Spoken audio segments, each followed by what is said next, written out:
ಮೈಸೂರಿನ ಪ್ರತಿಷ್ಠಿತ ಶಾಲೆಯಲ್ಲಿ 13 ವರ್ಷದ ಬಾಲಕನ ಮೇಲೆ ಭೀಕರ ಹಲ್ಲೆ. ಹೌದು, ಮೈಸೂರು ನಗರದ ಪ್ರತಿಷ್ಠಿತ ಶಾಲೆಯಲ್ಲಿ ನಡೆದ ಈ ಘಟನೆ ಶಾಲಾ ಸಮುದಾಯವನ್ನು ಶಾಕ್ ಮಾಡಿದುದರಲ್ಲಿ ಒಂದಾಗಿದೆ. 8ನೇ ತರಗತಿಯಲ್ಲಿದ್ದ 13 ವರ್ಷದ ಅಪ್ರಾಪ್ತ ಬಾಲಕನು ಶಾಲೆಯ 3 ಹಿರಿಯ ವಿದ್ಯಾರ್ಥಿಗಳಿಂದ ಹಿಂಸೆ ಮತ್ತು ರ್ಯಾಗಿಂಗ್ಗೆ ಗುರಿಯಾಗಿದ್ದಾರೆ.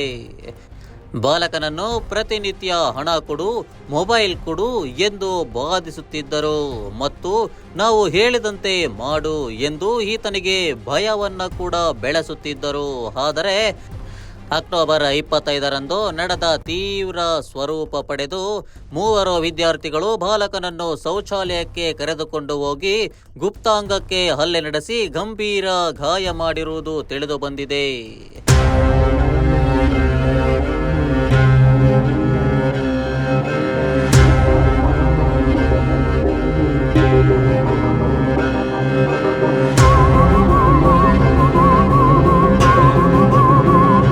ಈ ಘಟನೆಯ ಪರಿಣಾಮ ಬಾಲಕನ ವೃಷಣಕ್ಕೆ ಗಂಭೀರ ಗಾಯ ಉಂಟಾಗಿದ್ದು, ಬಾಲಕನಿಗೆ ತಕ್ಷಣ ಆತ್ಮೀಯ ಚಿಕಿತ್ಸೆ ನೀಡಲಾಗಿದೆ.